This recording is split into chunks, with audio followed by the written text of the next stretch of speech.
back once again our online classes of Supreme 16 Institute. Guys, last class में हम लोग phenol पढ़ रहे थे. फिनॉल की प्रिपरेशन लास्ट क्लास में हम लोगों ने सीखा था और फिनॉल की जितनी प्रिपरेशन थी 7th 8th प्रिपरेशन सारे प्रिपरेशन हम लोगों ने खत्म किया था, जिसमें बहुत ही अच्छे प्रिपरेशन हम लोगों ने डिस्कस किया था, जैसे cumene process, Dow's process, Raschig process, benzene sulphonic acid से कैसे फिनॉल बनाते हैं, सल्फ्यूरिक एसिड से कैसे फिनॉल बनाते हैं, ग्रिग्नार्ड एजेंट से कैसे फिनॉल बनाते हैं, डाइजेटाइजेशन से कैसे फिनॉल बनाते हैं. बहुत सारे रिएक्शंस को हम लोगों ने पिछली क्लास में देखा था. जो मैंने बताया था बहुत ज़्यादा इंपॉर्टेंट था. ज़्यादा मैंने इंसिस्ट किया था, अगर आपको याद होगा तो, क्यूमीन प्रोसेस पे. ठीक है, मैंने बोला कि भैया क्यूमीन प्रोसेस से फिनॉल बनाना इतना पॉपुलर है कि हर साल कहीं ना कहीं एग्जाम में जरूर टकराया है, चाहे वो आप किस एग्जाम की तैयारी कर रहे हो. अगर आप मेडिकल स्टूडेंट्स हैं तो आप नीट और एम्स में लगातार उसे देख सकते हो. अगर आप जे एस्पिरेंट हो तो उसमें तो भैया पूछने की बात ही नहीं है, कितना बेहतरीन क्वेश्चन बना है. फिलहाल आज की क्लास स्टार्ट करने से पहले कुछ क्वेश्चन के साथ शुरू करते हैं. ठीक है, लिखेंगे क्वेश्चन. जैसे एक क्वेश्चन लिखा है, ठीक है, अभी तक तो अब आदत में आ चुका होगा. जैसे मैंने बोला था पिछली क्लास में कि जो जेई के क्वेश्चन कराए थे वैसे क्वेश्चन भैया आपके मेडिकल एग्जाम में आए हैं. ये नीट 2018 में पूछा गया था. इसमें देखिए, अगर आप देख पा रहे हो तो इसमें भी मल्टीपल रिएक्शंस यूज किया गया है. पहले आपको फ्रीडल क्राफ्ट एल्काइलेशन के थ्रू पी बनाना होगा, उसके बाद ऑक्सीडेशन हाइड्रोलिसिस के बाद क्यू और आर बनाना पड़ेगा.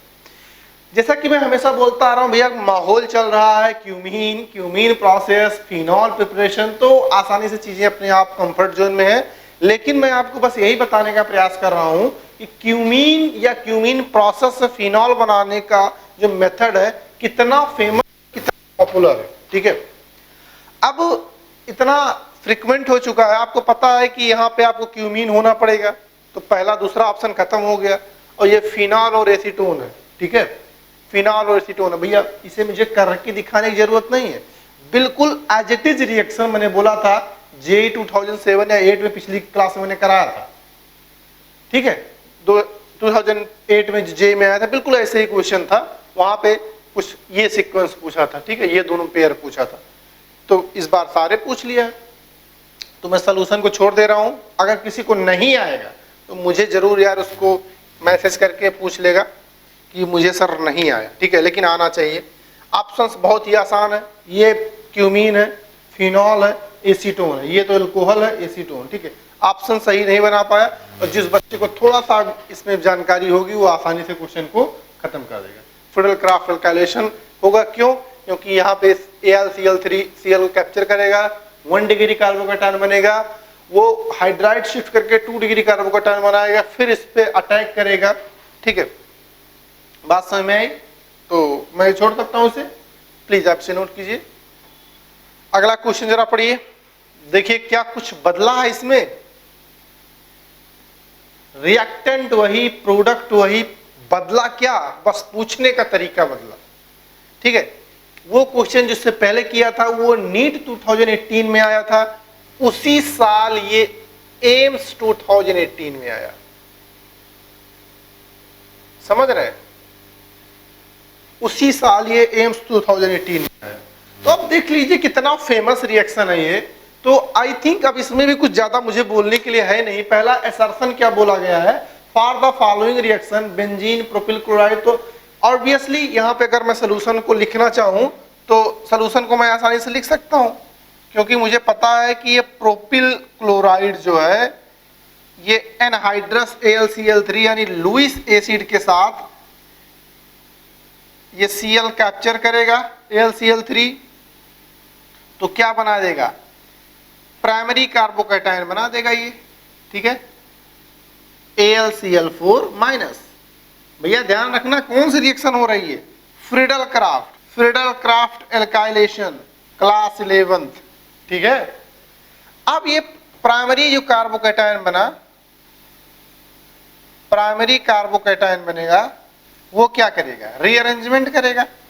यहां से जो 2 डिग्री हाइड्रोजन है ये अगर यहां चला जाएगा, हाइड्राइड शिफ्ट इसे बोलते हैं, 1,2 हाइड्राइड शिफ्ट. समझ रहे हैं? तो आपको क्या मिल जाएगा, आपको मिल जाएगा सेकेंडरी कार्बोकैटायन, यहाँ पे पॉजिटिव आ जाएगा एंड सी सेकेंडरी कार्बोकैटायन। अब यही सेकेंडरी कार्बोकैटायन जो बेंजीन दिया गया है उसी पे अटैक कर दे, इलेक्ट्रोफिलिक एरोमेटिक सब्स्टिट्यूशन। मैकेनिज्म भी ध्यान रखना, ये भी पूछ लेगा कौन से मैकेनिज्म के थ्रू हो रहा है, free radical substitution, electrophilic addition, electrophilic substitution, फिर वहां पे भैया और भी समस्या हो जाएगी। तो यह आपका बन जाएगा क्यूमीन, जिसे क्या पढ़ते हैं आइसोप्रोपिल बेंजीन। ठीक है, तो जरा देखिए सर्सन सही है, रीजन क्या बोल रहा है, this is due to rearrangement of primary carbocation to secondary carbocation. तो रीजन भी सही है, तो इसका ऑप्शन कौन सा सही हो जाएगा आंसर में, पहला ऑप्शन। पहला ऑप्शन क्या होता है, both assertion and reason are correct and reason is correct explanation of assertion, ये आपका पहला ऑप्शन होता है। ठीक है, तो आप देख पाते होंगे इसकी इंपॉर्टेंस कितनी है, कैसे एग्जाम में पूछा जाता है और कितना पूछा गया है। ठीक है, प्लीज आप इसे नोट करें, फिर अगले क्वेश्चन की तरफ बढ़ते हैं। अगला क्वेश्चन देखिए भैया, इस क्वेश्चन को अगर आप देखेंगे तो आपको लगेगा कि साल बदला, पूछने का तरीका बदला, पूछने का अंदाज बदला, लेकिन क्वेश्चन अभी भी नहीं बदला। ये आपके नीट में आया फिर से, कब आया, बस 2019 में। 18 में एम्स ने भी रुचि दिखाई, नीट में भी रुचि दिखाई, लेकिन अब क्या पूछा था 18 में, उससे सोचिए उन्होंने ये पूछा सर, ये पूछा, ये पूछा, ये पूछा 18 में, इस बार इंटरमीडिएट पूछ लिया। याद है आपको पिछली क्लास में मैंने यही क्वेश्चन ऐसे ही कराया था। ठीक है, यू मैंने पूछा था, ठीक है, कुछ रिएक्शन सीक्वेंस अलग था, यू पूछा था मैंने, 2015-18 में आया था, क्यूमीन हाइड्रोपरऑक्साइड। तो क्या आप आसानी से इस इंटरमीडिएट को बता पाओगे, क्या इस इंटरमीडिएट को आसानी से बता पाओगे भैया? अब तो याद हो गया होगा क्यूमीन हाइड्रोपरऑक्साइड, मैंने किस तरीके से याद करना सिखाया था। मैंने बोला था कि भैया सॉल्यूशन में बस एक बात का ध्यान रखें आप, कि क्यूमीन जो होता है वो उसका स्ट्रक्चर आपको थोड़ा सा ढंग से पता होना चाहिए, समझ रहे? जैसे कि मैं अगर स्ट्रक्चर की रिगार्ड्स बात करूं तो क्यूमीन का स्ट्रक्चर आइसोप्रोपाइल बेंजीन, ठीक है, बेंजीन पे एक ऐसा कार्बन जिस पे आइसोप्रोपिल ग्रुप लगा हो, ठीक है। अब इससे O2 से रिएक्शन हो रहा है, मैंने बोला था जो 3 डिग्री कार्बन के साथ एक कार्बन हाइड्रोजन बॉन्ड होता है, उसी पे ये ऑक्सीजन जाके ऐड होता है और दोनों ऑक्सीजन ऐड हो जाता है कार्बन हाइड्रोजन पे, ठीक है। एक ही तरीका है बच्चे याद करने का, जितना आप पेन चलाओगे भैया उतना ही याद हो जाएगा। ये आपका क्यूमीन हाइड्रोपरऑक्साइड था, हाइड्रोपरऑक्साइड, यही आपका खूबसूरत इंटरमीडिएट बात से है, यही आपका क्या है इंटरमीडिएट। तो इसके रिगार्ड्स आंसर कौन सा आया, खूबसूरत स्ट्रक्चर कौन सा नजर आ रहा है, बी पार्ट। तो आप देख लीजिए इस तरीके से क्वेश्चन पूछे गए हैं, समझ रहे? तो कोई ऐसा पहलू नहीं है जिस पे फोकस ना किया गया हो, फिर से आएगा, थोड़ा सा आगे पीछे जाके आएगा, ठीक है। बेंजीन बनवाएगा, बेंजीन से फिनॉल बनवाएगा, ठीक है। चीजें आप समझिए क्यूमीन की कितनी इंपॉर्टेंस है, क्या क्या पूछा गया उसमें, समझ रहे हैं? तो इसे आप नोट करें। ऐसा नहीं है कि इतना ही पूछा गया, और भी पूछा गया। ये तो रिसेंट में जो पिछले 1-2 साल में पूछे गए उसकी बात मैं कर रहा था। जब मैं चैप्टर के एंड में आपको प्रीवियस ईयर के क्वेश्चन कराऊंगा मैं एक लेक्चर में पूरा, तो फिर मैं आपको शुरू से लेके जो भी 97, 92 से लेके जितने क्वेश्चन अभी तक आए हुए हैं सारे क्वेश्चन मैं कराता हूं। तो वहां पे आपको एक साथ सब मिल जाएगा देखने को कि कितने तरीके के क्वेश्चन पूछे गए हैं क्यूमीन पे भी। बस में अभी तो बस रिसेंट की बात कर रहे थे कि रिसेंट में कितना इंटरेस्ट दिखा हुआ है इस पे, ठीक है। तो प्लीज आप नोट कीजिए, उसके बाद क्लास को आगे बढ़ाते हैं, कुछ नई बात पढ़ते हैं आज। चलिए कुछ क्वेश्चन और देख लेते हैं, फिर आगे बढ़ते हैं। आइडिया आपको लग जाए थोड़ा प्रिपरेशन के रिगार्ड्स और कैसे क्वेश्चन पूछे जा सकते हैं। पूछा गया in which of the following reaction phenol can not be prepared, किस मेथड से फिनॉल नहीं बना सकते। आपने फिनॉल बनाने के बहुतों मेथड अभी तक सीख लिया है। मैं चाहता हूं उसी सारे मेथड को आप नजर में रखते हुए अप्लाई करें और आप मुझे बताएं किसमें फिनॉल जो है प्रोडक्ट नहीं बनेगा। ठीक है, आ सकते हैं ऐसे भी क्वेश्चन। अच्छा, मल्टीपल चॉइस में आएगा तो क्या आएगा, किसमें किसमें फिनॉल बनेगा। ठीक है, इस तरीके से। तो जरा नजर दौड़ाइए सब पे भैया, हर किसी को पूरा प्रयास करते रहना है और सभी स्टूडेंट से यार खासकर ये बातें मैं हमेशा से बोलता आया हूं कि रिवीजन रिवीजन रिवीजन एकमात्र साधन है, एकमात्र ऐसा जरिया है जिसकी वजह से आप केमिस्ट्री, ऑर्गेनिक केमिस्ट्री या कोई भी केमिस्ट्री हो उसे आप स्ट्रांग कर सकते हो। रिवीजन प्रॉपर करते रहिए, आपका पेन चलते रहना चाहिए, आपके रफ पे कंटेंट निकलना चाहिए। समझ रहे हैं आप, जितना पेन चलाएंगे इन सब में उतनी ही ज्यादा खूबसूरती आपके पास निकल के आएगी।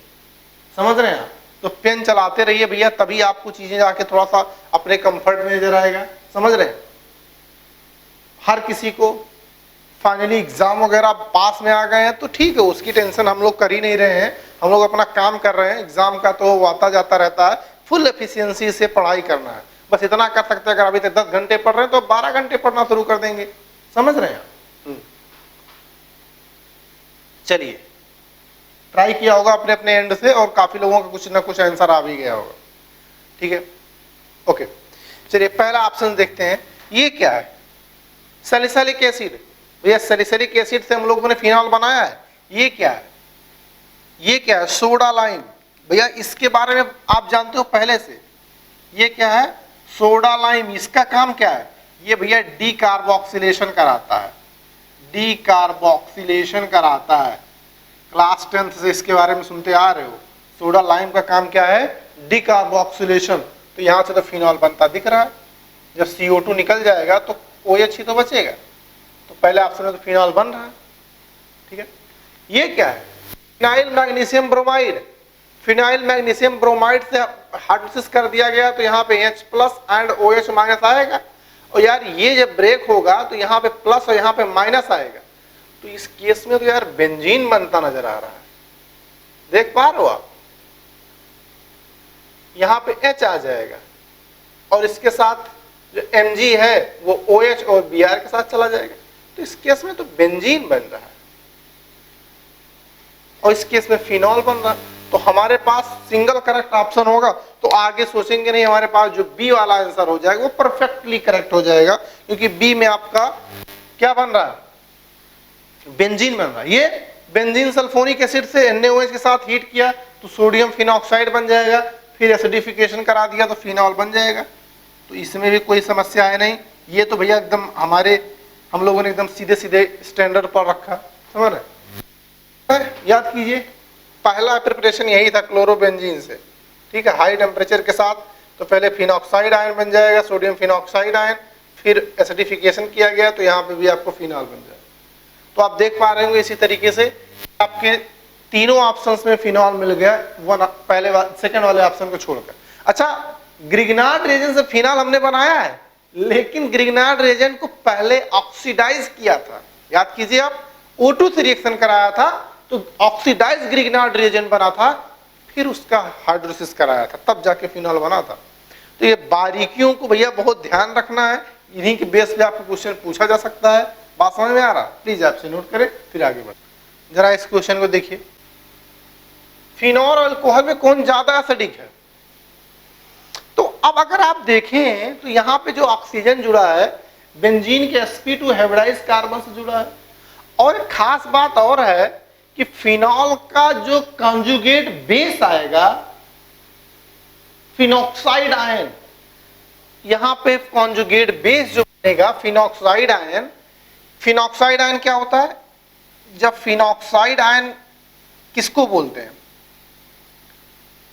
जब यहां से जो एसिडिक H है, ये एसिडिक H जब यहां से रिमूव करेगा तो आपको एक फिनॉक्साइड आयन बना के देगा, यहां किस तरह से। ठीक है, जो यहां से H+ रिलीज करेगा तो ये बना के देगा आपको फिनॉक्साइड आयन।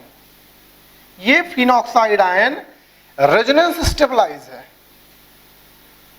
रेजोनेंस स्टेबलाइज है।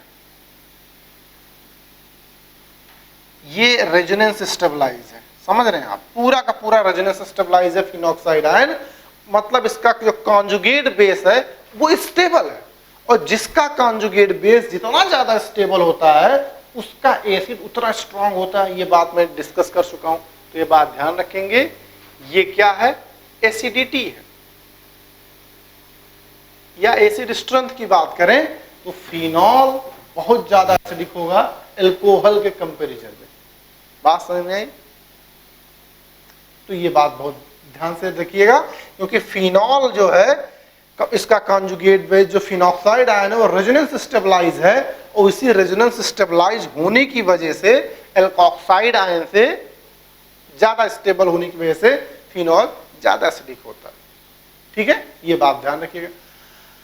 अब बात करते हैं कंपैरिजन की। ठीक है, कंपैरिजन की बात करते हैं, फिनॉल के कंपैरिजन की, इसी स्ट्रेंथ की। तो आप एक बात बताइए, कौन सा ग्रुप जो फिनॉल के बेंजीन रिंग में इंट्रोड्यूस करें तो इसकी एसिड स्ट्रेंथ बढ़ जाए? भैया ये रेजोनेंस जितना ज्यादा बढ़ जाएगा या निगेटिव चार्ज जितना ज्यादा स्टेबल हो जाएगा, ये फिनॉक्साइड को निगेटिव चार्ज जितना ज्यादा स्टेबल हो जाएगा एसिड स्ट्रेंथ उतनी बढ़ जाएगी। तो आपको क्या चाहिए? Electron withdrawing group, electron donating group, electron withdrawing group. ठीक है, तो इस बात को हम लोग मेंशन करेंगे और फिर कुछ कंपैरिजन करेंगे। तो एसिड स्ट्रेंथ कंपैरिजन से पहले ये लाइन आप फिर से रिवाइज कीजिए जो आपने जीओसी फर्स्ट में पढ़ रखा था। In presence of electron withdrawing group, electron withdrawing group, acid strength of phenol is increases, and in presence of electron donating group acid strength decreases.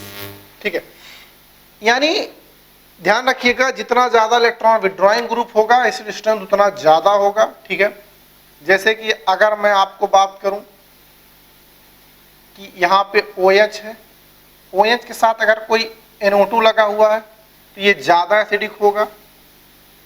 ठीक है, कोई सिंपल सा अगर यहाँ पे CHO लगा है तो उससे, ठीक है, अगर उसकी बात आगे बढ़ाएं तो उसके बाद अगर Cl लगा है तो कुछ इस तरीके से, सिंपल फिनॉल है तो कुछ इस तरीके से, अगर इलेक्ट्रॉन डोनेटिंग ग्रुप आ रहा है, समझ रहे हैं, इलेक्ट्रॉन डोनेटिंग ग्रुप आ रहा है तो फाइनली कुछ इस तरीके से।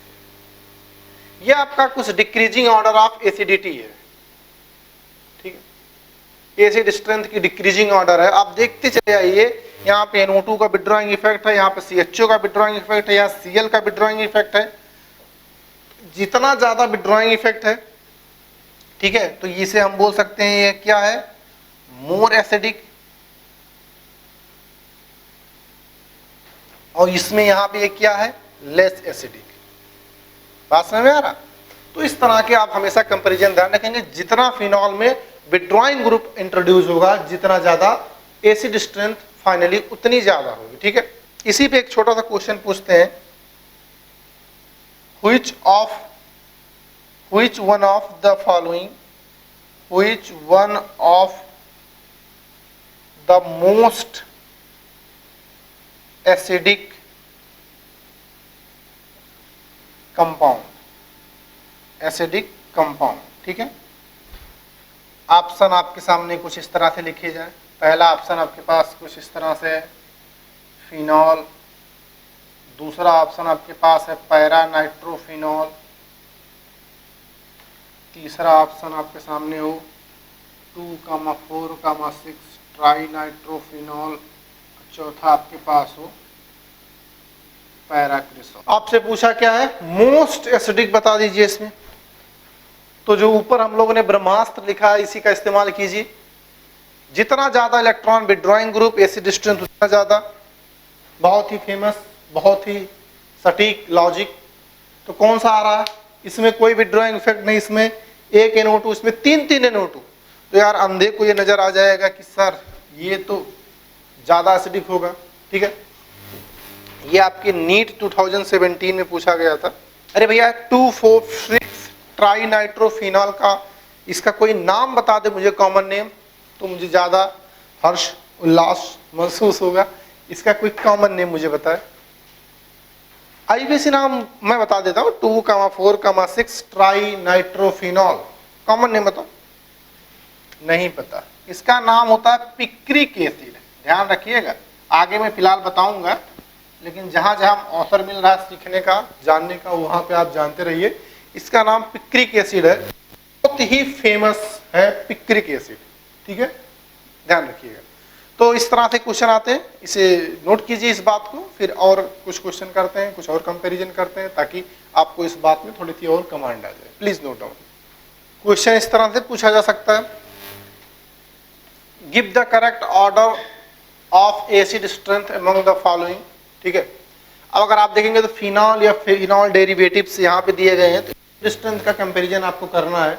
तरीका अभी भी वही है, विथड्रॉइंग इफेक्ट ग्रुप जितना ज्यादा, एसिड स्ट्रेंथ उतना ज्यादा।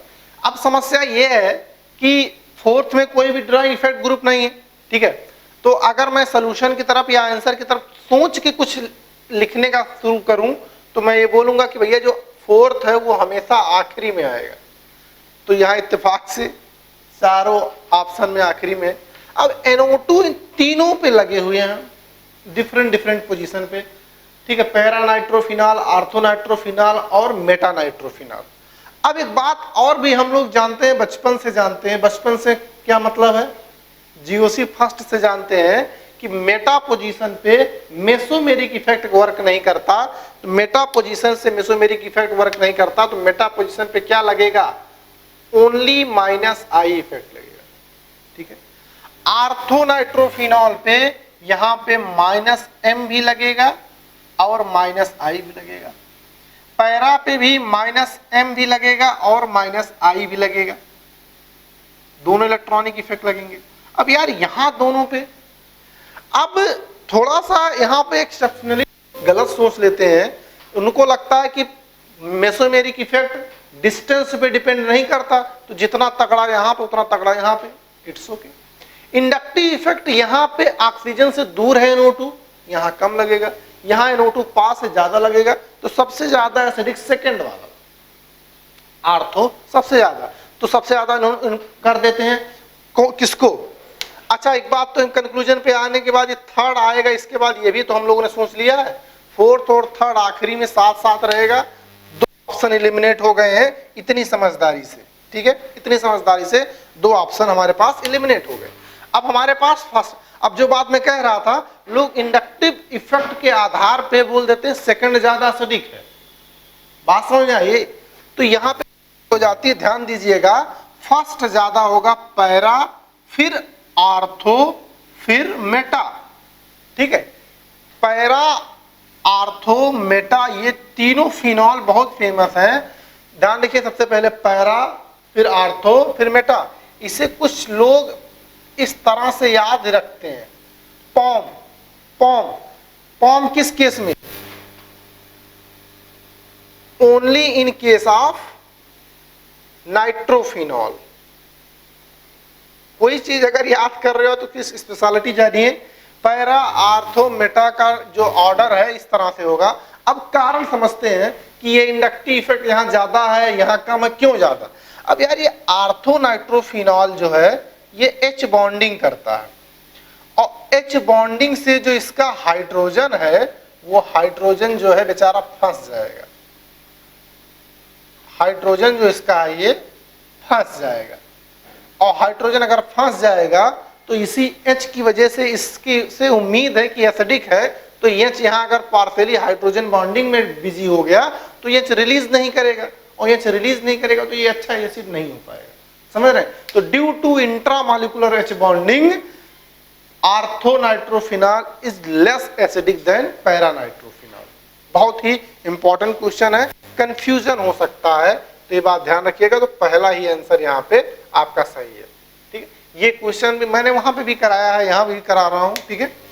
तो आई होप कि आपको बात समझ में आ रही होगी, इसे नोट कीजिए फिर आगे बढ़ते हैं।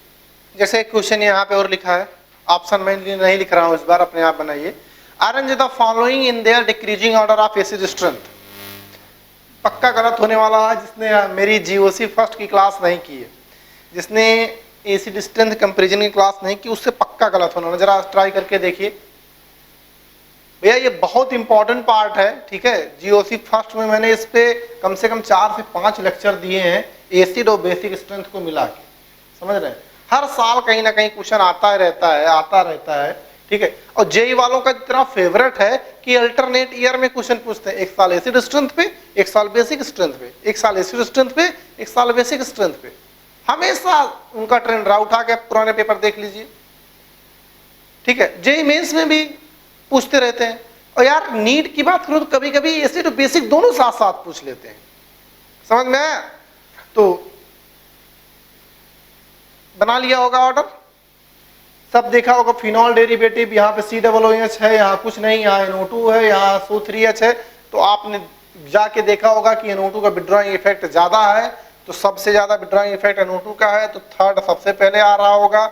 उसके बाद आपने फर्स्ट लिखा होगा, उसके बाद फोर्थ लिखा होगा, उसके बाद सेकेंड लिखा होगा, ऐसे कुछ लिखा होगा। गलत है, पूरी तरीके से गलत है। अब फिनॉल नहीं रहा, अब COOH आ गए, ये इनके पप्पा आ गए, इनके पप्पा आ गए। और यहाँ SO3H आ गया, अब ये पप्पा के भी पप्पा आ गए। मैंने बोला था हर बाप का एक बाप होता है। तो अगर एसिड स्ट्रेंथ कंपैरिजन आया तो सल्फोनिक एसिड हर पप्पा का पप्पा है, हर पप्पा का पप्पा है।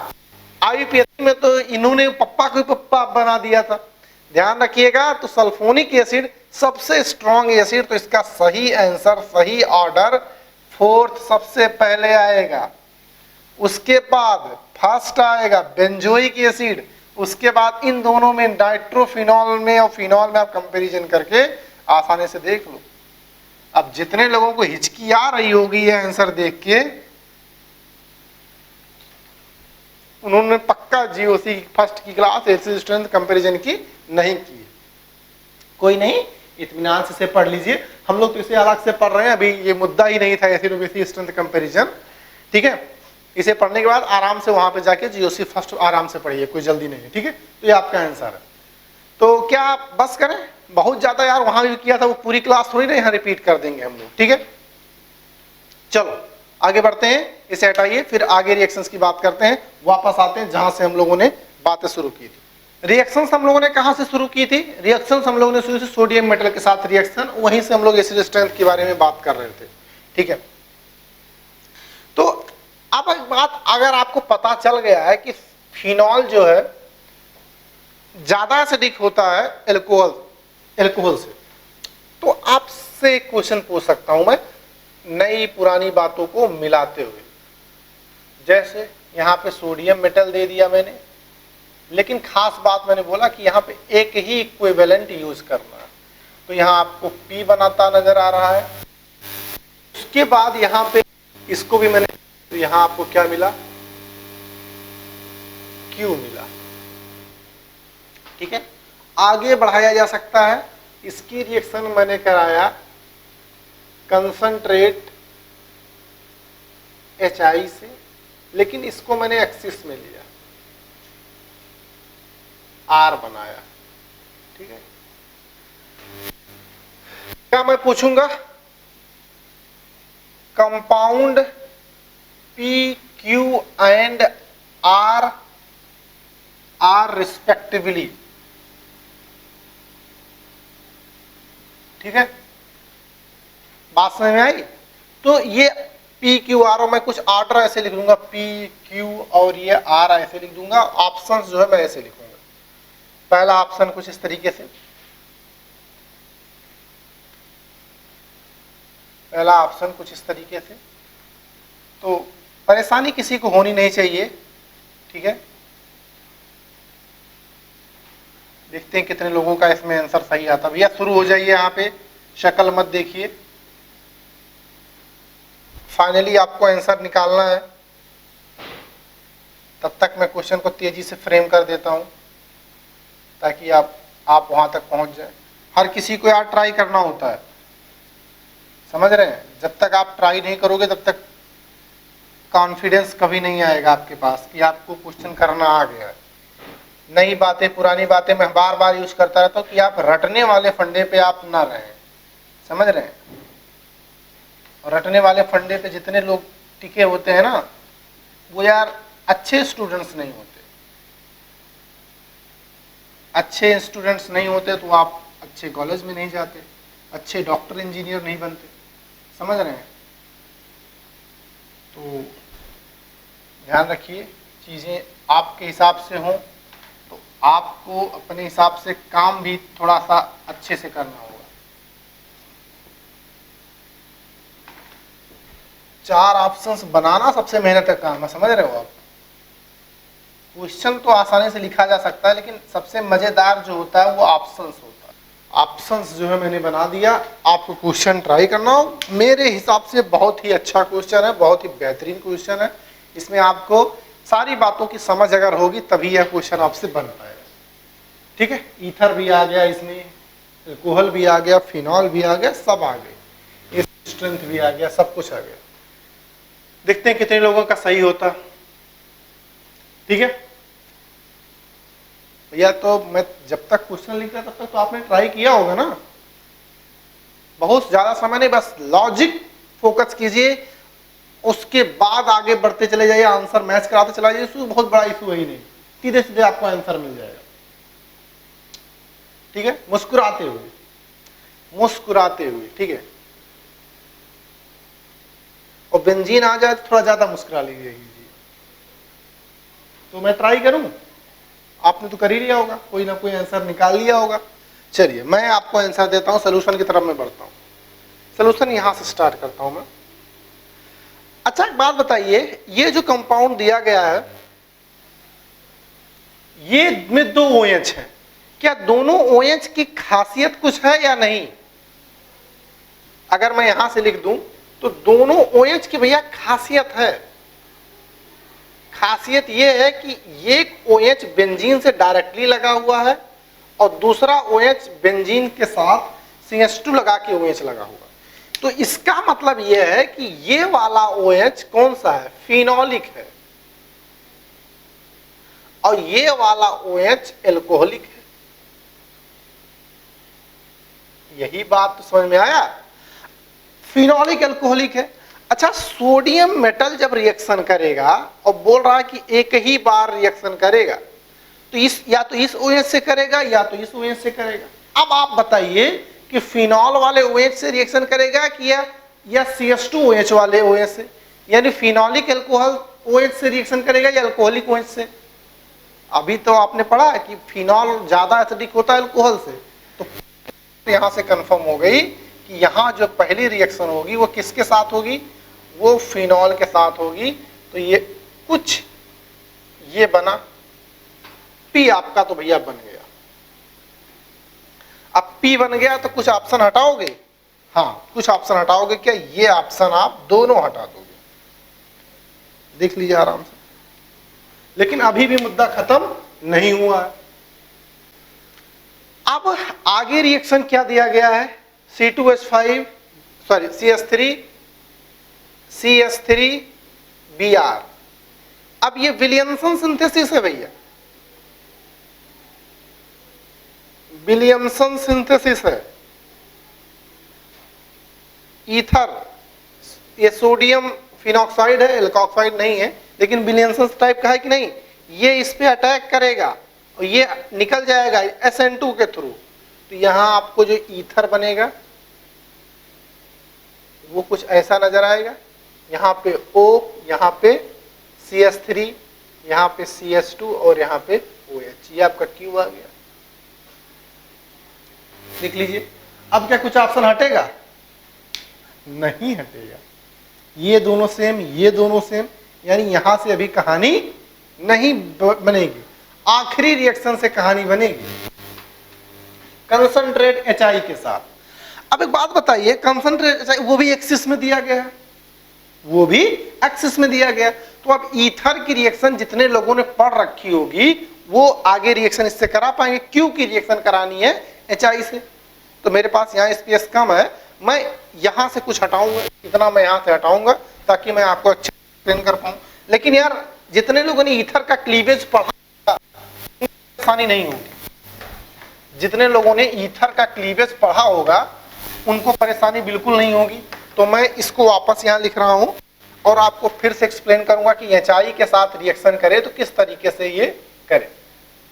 अब यहाँ पे OCH3 दिया गया है, यहाँ पे CH2OH दिया गया है। HI जब रिएक्शन करेगा तो अब तो भैया तरीके हैं, इस पे इसके साथ अटैक करे। अच्छा, वो फेनिल ईथर है, तो अगर इस पे इसने अटैक किया तो प्रोटोनेटेड ईथर बना, यहाँ पे CH2OH, क्या ऑक्सीजन निकल के जाएगा? गलती मत कर देना, मैंने सिखाया यही कि ऑक्सीजन का लोन पे इसके साथ रेजोनेंस में तो ये नहीं जाएगा, तो यहाँ फिनॉल का OH बच जाएगा, यहाँ का फिनॉल का OH आ जाएगा, और यहाँ पे CH2OH है और साथ में यहाँ CH3 प्लस आएगा, उसी के साथ I चला आएगा। अभी तो एक ही मोल HI तो रिएक्शन हुआ, एक्सिस में बोला गया। अच्छा, एक्सिस में बोला गया तो HI किससे रिएक्शन करेगा, OH से या इससे? तो फिर कोई बोले कि सर OH से करा दे, तो OH पे अब H प्लस अटैक कराओगे तो यहाँ पे OH2 प्लस आ जाएगा। अब ये OH2 प्लस बन गया तो क्या ये ऑक्सीजन को लेके निकल जाएगा? इसकी औकात नहीं है कि ऑक्सीजन को लेके निकल जाए। तो जिस मुंह से वो जाएगा H प्लस, जिस हालत में जाएगा H प्लस अटैक करेगा OH पे, उसी हालत में, उससे बुरी हालत में वापस आएगा, क्योंकि ये H प्लस उस उम्मीद से OH के पास गया था कि हम इसको वाटर के फॉर्म में निकाल देंगे, लेकिन बेंजीन कहेगा मैं जाने नहीं दूंगा, बचपन से मैं इसके साथ मोहब्बत से रह रहा हूँ, बेंजीन के साथ रेजोनेंस हो रहा है और आप रेजोनेंस को ब्रेक कर दे, ऐसी कोई ताकत आई नहीं, तो फिर वो सूखा सूखा वापस चला आएगा, कुछ इसे मिलेगा नहीं। कहेगा बेटा इस पे अटैक करूंगा मैं, H प्लस जो आया इस पे अटैक किया, अब जब H प्लस इस पे अटैक किया तब ये अब इसको OH को ले चला जाएगा, अब ये CH2OH2 प्लस अब ये इसको लेके चला जाएगा, यहां से वाटर निकल देगा और आपको क्या मिल जाएगा, बहुत ही प्यारा कार्बोकैटायन मिल जाएगा, CH2 प्लस मिल जाएगा। और इसी CH2 प्लस पे I माइनस का अटैक करा दीजिए, जैसे ही आपने इस पे I माइनस का अटैक कराया आपको प्रोडक्ट मिल जाएगा, यहाँ पे I आ जाएगा। कौन सा ऑप्शन आया? अब तो ऑप्शन ही खत्म हो गया, सेकंड ऑप्शन। तो मेरे एंड से ये भैया बहुत ही बेहतरीन क्वेश्चन था। अब बहुत सारे मंदबुद्धि में क्या करते हैं, इस OH को भी हटा के I लगा देते हैं, कहते हैं सारा का सारा OH खत्म जब HI दे दिया गया। समझ रहे हैं? तो ध्यान रखिएगा, इस तरह से क्वेश्चन आपके से पूछा जा सकता है। मल्टीपल कॉन्सेप्ट क्वेश्चन है, एक ही क्वेश्चन में आपको एसिड स्ट्रेंथ पता होनी चाहिए, सोडियम मेटल की रिएक्शन पता होना चाहिए, ईथर की प्रिपरेशन पता होना चाहिए, ईथर का क्लीवेज पता होना चाहिए। ठीक है, मल्टीपल कॉन्सेप्ट यूज करके सारे क्वेश्चन आपसे पूछे गए थे, तो इस तरह के क्वेश्चन की आप उम्मीद करें, इस तरह के क्वेश्चन बनते हैं। ओके, प्लीज आपसे नोट करें फिर आगे। ओके, एस्टरिफिकेशन की बात कर रहे थे। एस्टरिफिकेशन में अगर आप इसमें देखें तो फिनॉल का जो H है वो एसिड के OH के साथ रिमूव हो जाएगा। ठीक है, इस तरह से यहाँ पे रिएक्शंस होगी, यहाँ से वाटर निकलेगा डिहाइड्रेशन के साथ, तो एस्टर बना देगा। ठीक है, बहुत सारे आप बना सकते हो आप। ठीक है, तो ध्यान रखिएगा, यहाँ पे फिनॉल जो है एज ए एल्कोहल ट्रीट किया जा रहा है, एज ए एल्कोहल ट्रीट किया जा रहा है, तो बिल्कुल एक आम सी बात है यहाँ पे इस तरह से होना। ठीक है, तो जैसे कि यहाँ पे भी आप इसी तरीके से एस्टरिफिकेशन करा सकते हैं, तो फेनिल एसीटेट बन जाएगा। ठीक है, फेनिल एसीटेट। तो एसिड के साथ एसिड क्लोराइड भी आप ले सकते हो, सेम रिएक्शन में एसिड क्लोराइड भी आप ले सकते हो। तो ये एस्टरिफिकेशन रिएक्शन रही जिसमें आपको ये जो फिनॉल दिया गया है ये एज ए एल्कोहल यूज किया जा रहा है। ठीक है, एज ए एल्कोहल ट्रीट किया जा रहा है फिनॉल को। तो फाइनली इस तरह से एस्टरिफिकेशन खत्म हो गया है। तो अब जो फाइनली आपके पास बच रहा है, ठीक है, ये एस्टरिफिकेशन है, इसे आप नोट कीजिए, फिर आगे की रिएक्शन और बात करते हैं और आगे रिएक्शंस को आगे बढ़ाते हैं। Please note down. तो यार आज की क्लास यहीं पे रखते हैं। फाइनली अगली क्लास में हम लोग एस्टरिफिकेशन के बाद की जो केमिकल रिएक्शंस है वही उसी से वहीं से कंटिन्यू करेंगे आगे। ठीक है, अदरवाइज चीज़ें थोड़ी सी रश हो जाएंगी, लेंदी क्लास हो जाएगा, तो आपको भी मज़ा नहीं आएगा। तो आपके लिए कुछ छोटा सा होमवर्क है, कुछ नए क्वेश्चन, कुछ पुराने क्वेश्चन। सिंगल करेक्ट का ऑप्शन में कुछ ये आपके पास 6-7 क्वेश्चन है, मल्टीपल करेक्ट में 2 क्वेश्चन है, जेई सेक्शन में ये 6 क्वेश्चन 5 क्वेश्चन है, हो सकता है इसमें कुछ क्वेश्चन मैं पहले भी दे चुका हूँ, तो इसे आप ट्राई कर लीजिएगा और पुरानी चीज़ों को यार रिवाइज करते रहिए, ठीक है। Haloalkanes, haloarenes, alcohol वगैरह एक बार नज़र डाल लिया कीजिए, रिवीजन के लिए थोड़ा सा समय जरूर दीजिए, ठीक है। तो आज की क्लास यहीं पर रखते हैं, अगली क्लास में बहुत ज़्यादा इंपॉर्टेंट होने वाला, जो भी आपके बचे हुए रिएक्शंस को और कंटिन्यू करेंगे, कुछ नया सीखेंगे, कुछ पुराना सीखेंगे और कुछ नए पुराने को मिला के कुछ क्वेश्चन करेंगे। ओके गाइस, तो stay safe, thanks for watching.